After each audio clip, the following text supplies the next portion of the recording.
Наш спортивный обозреватель Гиви Твалтвадзе. Гиви, приветствую. Еще раз, 500 тысяч отжиманий. Как это вообще возможно? Ну, не за один раз, там за 4 года. Это была длительная подготовка. Ну, по 350 в день, в принципе, возможно. Но это не все показатели уникального атлета, о которых мы хотим вам рассказать. Попасть в книгу Гиннесса было главной целью 11-летнего Эмомхусейна Умарова. А в локальных СМИ Таджикистана о нем уже писали. Но глава семейства хотел мировой известности для сына.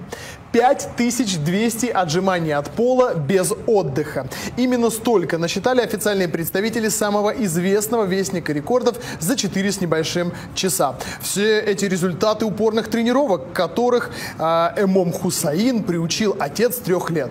Один день в неделю юный спортсмен посвящает только отжиманиям. Широкой общественности о достижении богатыря из Душанбе рассказал тренер Ризвон Ашурмамадов в видео в социальных сетях.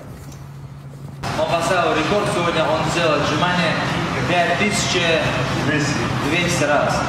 5200 раз, это без остановки.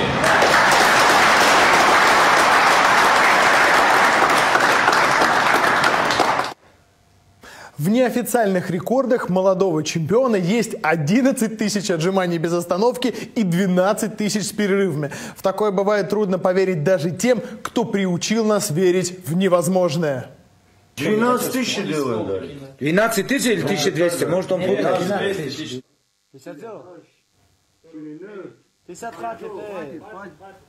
Встреча маленького Эмомхусейна с непобежденным чемпионом мира по смешанным единоборствам Хабибом Нурмагомедовым проходила в настоящей дружной атмосфере. Дагестанский орел лично захотел убедиться в силе рекордсмена. Умарову потребовалось несколько минут, чтобы отжаться 100 раз. Сам Хабиб и его окружение от попытки повторить достижения юного спортсмена